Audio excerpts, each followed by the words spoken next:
Guy Largeron, on est là devant deux de vos œuvres exposées à la chapelle de la Visitation de Condrieu.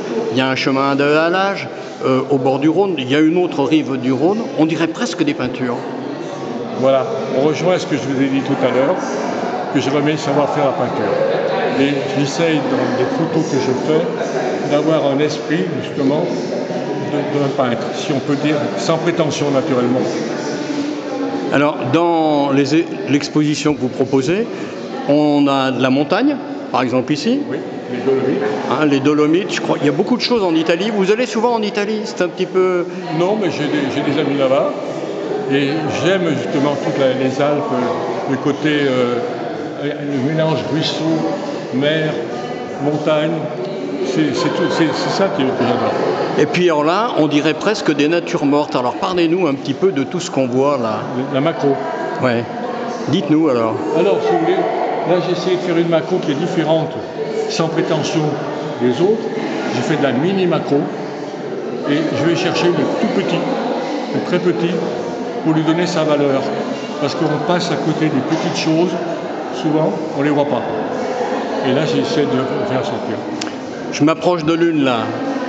C'est une magnifique petite goutte. Comment vous avez fait pour la saisir? Tout en manuel, il n'y a pas d'automatique là-dedans. Ouais. Bon, c'est un vrai travail de photographe. Et de la patience. Ouais. Et puis de la composition, parce qu'il y avait les angles, l'éclairage, il y avait le reflet à prendre, il y avait beaucoup de choses.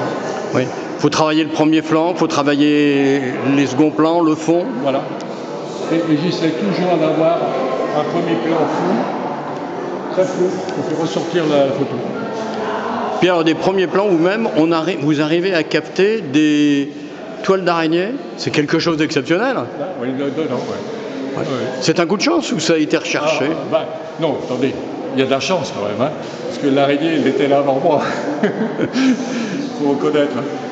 Il y a de la chance, mais il y a aussi, vous le disiez, beaucoup de patience. C'est surtout ça.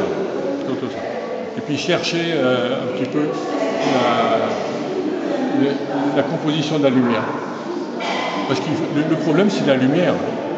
Si on n'a pas de lumière, si on n'arrive pas à la capter, la photo n'est pas bonne. Alors, à un moment, et c'est ma dernière question, à un moment donné où il suffit d'avoir un appareil numérique, de faire clic-clac, et puis on a une photo, quelle est la passion que vous trouvez, vous, justement, dans le fait de prendre son temps, de choisir ses angles, de travailler le premier plan, de travailler les flous? D'abord, de réaliser ce que j'aime, d'abord.